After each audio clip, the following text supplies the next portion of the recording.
Good morning, my country people. So yesterday, the deputy president had more than 2 hours to defend himself against the allegations that has been leveled against him. He did a good work and he seemed to have done his homework thoroughly, leaving no stone unturned. However, that will not affect the outcome in the parliament, which at this point seemed to be predetermined.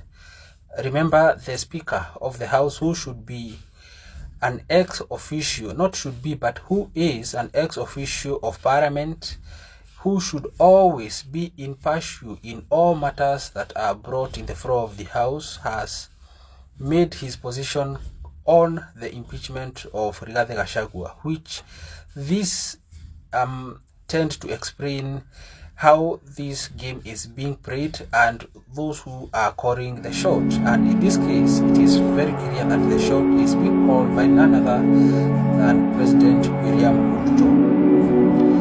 With that in mind, it is less likely that the parliament will save DP Gachagua, because I am sure he will not get a fair hearing. Neither the Senate will, because it is the extension of the parliament. And we know that most of the members of parliament are not competent. They were not elected on the basis of merit. They just got into office through looking Kenyans that they are the right people who will be applications.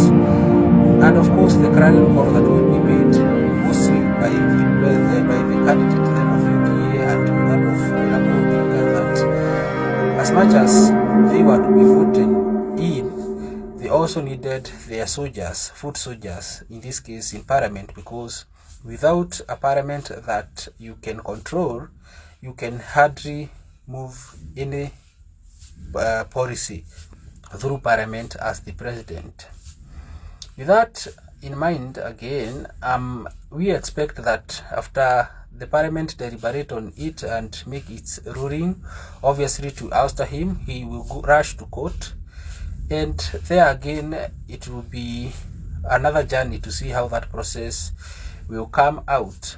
So what I saw yesterday, and this is what I actually really want to comment about, is that whenever any person has been publicly verified and mobbed, it is always very important for them to come out and defend themselves in the same public, because what matters is not what goes on in those corridors of power, but rather having a good public perception. A good public perception, whether you are guilty or not, make sure that when you get to the ground, people will have a soft landing for you. Why? Because of the pace you sat before. And I guess this is what DP Gachagua was attempting to achieve, which by large extent he succeeded in doing so. Anyway, all eyes are on parliament today. Let's wait and see and listen to what will be brought forth by the mover of that motion. Now, of course, to continue to smear the DP as being rogue and a bad man. All in all, the greatest lesson that we can learn from this is that President Ruto is a vicious man. He's a nefarious man. He is a con man. He is the most dangerous person we have in office, or the politician.